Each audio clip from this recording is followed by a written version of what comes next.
안녕하세요. 제가 이 글을 쓰게 된 건 제 아내에게 정말 못할 짓을 저질렀기 때문이고, 지금도 제가 한 실수에 대해서 어떻게 하는 게 맞을지 정말 너무나도 혼란스럽고 마음이 답답합니다. 간략하게 현재 상황을 말씀드리자면, 저는 제 아내의 언니, 그러니까 즉 처형과 술을 마시다가 실수를 해버리게 되었고, 이 사실을 어떻게 해야 할지 정말 난감합니다. 제 사연을 들어주시고 현명한 조언 부탁드릴게요. 우선 저는 30대 초반에 4년간 사귄 여자친구와 결혼했습니다. 연애 기간이 길었던 만큼 중간에 헤어졌다가 만나기를 여러 번 했고, 우리에게 위기가 있을 때마다 여자친구의 언니가 메신저 역할을 해줬습니다. 아내의 언니는 공무원이고 34살이었죠. 30대이지만 출산을 안 한 아가씨라 그런지 30대 중반을 달리는 나이인데도 유독 동안의 하얀 피부와 S라인 몸매를 가지고 있어서 그런지 20대처럼 보였고, 누가 봐도 뒤돌아볼 정도로 예쁘고 매력이 넘쳤습니다. 처형은 주변 직원들의 겨눈질이 따갑다고 깔깔거리고 자랑을 하는 그런 성격이었죠. 처형은 독신주의자라고 주장하고 다니는데, 주변에서 소개팅을 해주면 망설이지 않고 나간다고 합니다. 일단 공무원이니 소개팅 제의가 많이 들어오는 것 같더라고요. 아내와 만날 때마다 전에 소개팅 남이 어쨌다 저쨌다고 일장연설을 늘어놓았습니다. 제 아내는 큰 키에 마른 몸이고, 처형은 큰 키에 S라인이니 자매가 키는 닮았어도 몸매는 완전 상반되었던 거죠. 처형은 길을 지나가도 사람들의 시선이 자신에게 꽂혀 있는 것을 알고도 은근히 즐기는 듯한 느낌이 들었습니다. 저 스스로도 그러지 않으려고 많이 애를 써봤지만, 직업도 좋고 몸매도 훌륭하며 성격도 밝은 처형을 아내와 만날 때부터 몰래 좋아하게 되었던 거죠. 사람 마음이라는 게 마음대로 되지가 않지 않습니까? 그래서 아내랑 사귈 때 한 번은 셋이서 술을 마셨던 적이 있습니다. 술을 마시던 중 아내가 화장실에 갔을 때나 처형에게 말했었죠. 나 사실 누나도 좋고 현숙이도 좋아라고 말해봤는데, 처형은 정신 차려 이놈아라고 꿀밤을 때려서 그 자리에서 마음을 접어야 했습니다. 하긴 내가 자매를 두고 양다리를 걸치면 안 되는 걸 알았기에 당연히 아내에게 집중하고 결혼까지 골인을 하게 되었던 거죠. 결혼을 하고 나서 우리는 처형이 사는 아파트에 신혼집을 마련했고, 내가 야근을 하게 되는 날에는 처형 집으로 퇴근을 해서 자매끼리 즐거운 시간을 보냈습니다. 그러면 저는 처형 집에 가서 아내를 데리고 나오고는 했죠. 처형의 목소리는 언제나 유쾌하고 밝았습니다. 일하는 구청에서도 친절하기로 소문이 자자하다고 들었어요. 하루는 아내를 데리러 처형 집에 갔는데, 처형은 깜빡 잊은 것인지 몰라도 집에서 혼자서만 있을 때 입는 그런 수준의 민망한 원피스를 입고 있었습니다. 제가 민망해서 시선을 피하자 처형은 현숙이 방금 집에 갔어 라고 말했고, 저도 모르게 심장이 두근거렸고 민망한 이 순간을 어떻게 넘겨야 할지 고민하고 있었습니다. 그런데 처형이 갑자기 우리 집에 온 김에 차나 한 잔 마시고 가라고 하더라고요. 저는 반가운 마음에 처형 그럼 나는 아이스 커피 타줘라고 했고, 처형의 뒷모습을 봤는데 정말 이러면 안 되지 하는 마음에 환장하겠더라고요. 저는 애써 눈을 딴 데로 돌렸고 시원한 아이스 커피로 진정하려고 했습니다. 그런데 처형은 가스렌지 쪽으로 다시 향하더니 공국을 끓여놨다며 이제 다 식었으니 좀 가져가라고 하면서 가지고 오다가 그만 주방 바닥에 묻은 물기에 미끄러져서 공국을 다 쏟았고, 처형도 넘어지고 말았습니다.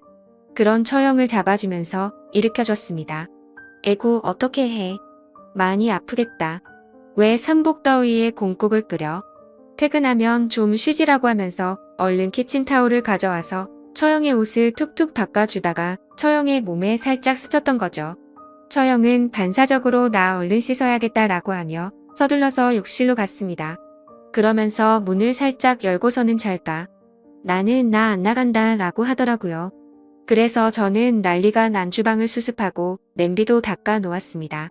처형은 물소리로 인해 제가 주방에 있다는 걸 인지하지 못한 건지 샤워를 다 마치고 욕실 문을 열고 안방으로 들어가는 소리가 들리더라고요. 그래서 저는 뒷정리를 다 마치고 방문 앞에서 처형 나 갈게 라고 말했더니 어머 깜짝이야 하면서 얼른 안방문을 잠그는 소리가 들리더니 너 다 봤지? 라고 했습니다. 저는 하나도 못 봤으니 걱정하지 말고 안심하고 잘 자라고 인사를 하고 집을 나왔었죠.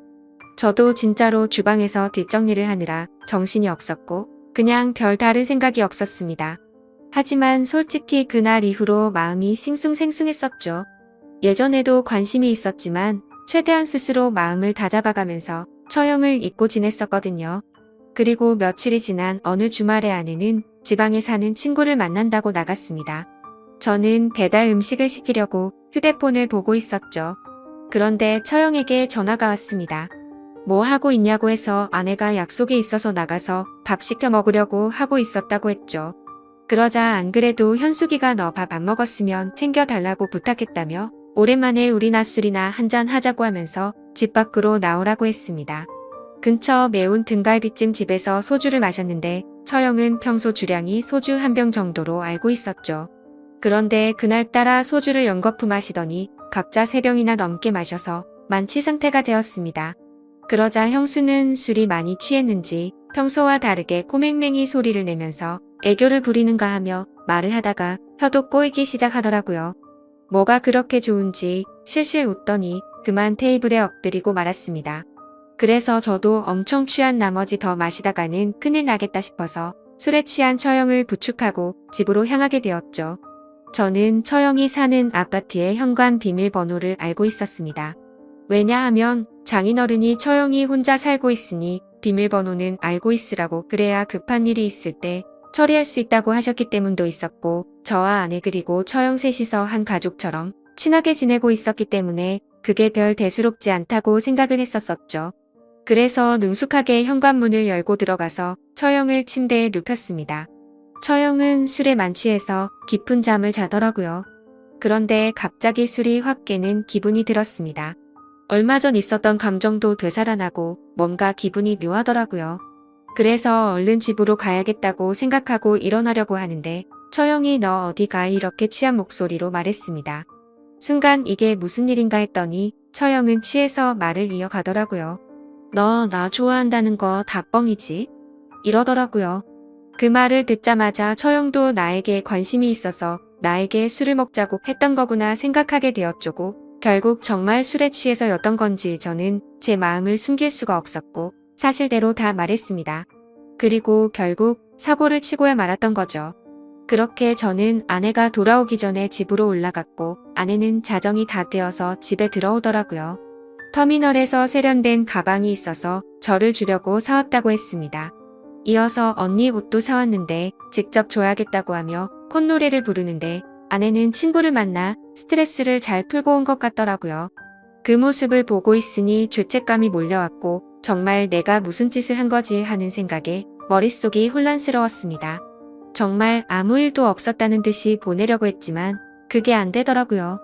처형은 그날 이후로부터 뭔가 연인이 된 것처럼 저를 대하는데 저는 대답을 하면서도 뭔가 거짓 연기를 하는 것처럼 느껴졌습니다.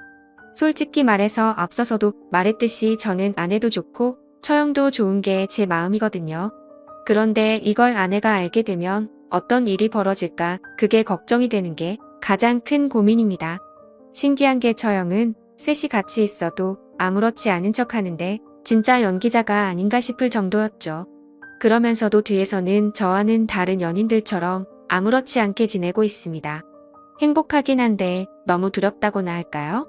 사실 이런 상황들을 드라마나 영화 같은 데서만 일어나는 건지 알았는데 실제로 저에게 일어나고 보니 도저히 어떻게 해야 할지 감이 안 잡히네요. 이런 만남을 몰래 지속해봤자 결국 걸리지 않을까 하는 생각도 들고 아내에게 솔직하게 말할 수도 없는 노릇이고 정말 환장하겠네요. 사실 이런 상황을 주변 지인들이나 회사 사람들에게 말할 수도 없으니 객관적인 사고도 되지 않습니다. 많은 분들이 이 글을 들으셨을 때 어떻게 하는 게 가장 좋을 것 같나요? 현명한 조언 남겨주시면 감사하겠습니다.